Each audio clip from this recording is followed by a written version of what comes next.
যুক্তরাষ্ট্রের ফ্লোরিডায় দুই বাংলাদেশি পিএইচডি শিক্ষার্থীর হত্যার ঘটনায় গ্রেফতার হিশাম সালেহ আবু ঘারবিরেহের বিরুদ্ধে অস্ত্রসহ পূর্ব পরিকল্পিত হত্যার দুটি অভিযোগ আনা হয়েছে।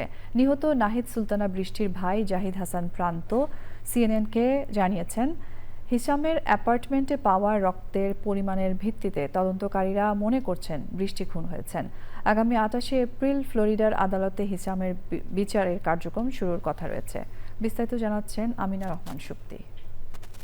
ফ্লোরিডায় দুই বাংলাদেশি পিএইচডি শিক্ষার্থী জামিল আহমেদ লিমন ও নাহিদা সুলতানা বৃষ্টিকে হত্যার ঘটনায় গ্রেফতার লিমনের রুমমেট হিশাম সালেহ আবু ঘারবিরেহকে নিয়ে বেরিয়ে আসে চাঞ্চল্যকর তথ্য।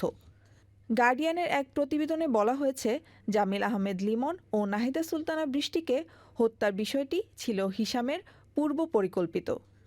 এ ঘটনায় হিশামের বিরুদ্ধে অস্ত্রসহ পূর্ব পরিকল্পিত হত্যার দুটি অভিযোগ আনা হয়েছে। শনিবার ফ্লোরিডার হিলসবোরো কাউন্টি শেরিফ অফিস জানায়, হিশামের বিরুদ্ধে লিমনের মরদেহ সরানো, তথ্য গোপন, প্রমাণ নষ্ট এবং সবশেষে দুই শিক্ষার্থীকেই পূর্ব পরিকল্পিতভাবে হত্যার অভিযোগ আনা হয়েছে। These are the charges of the suspect. The suspect's name is Hisham.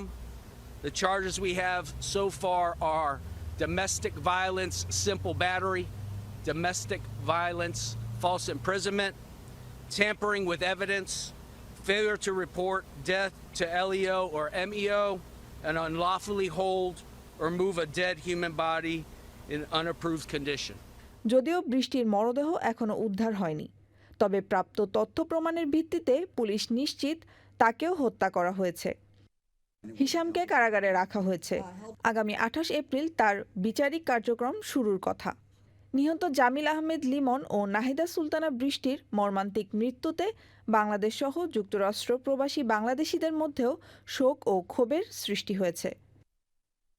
Amina Rahman Supti, channel I.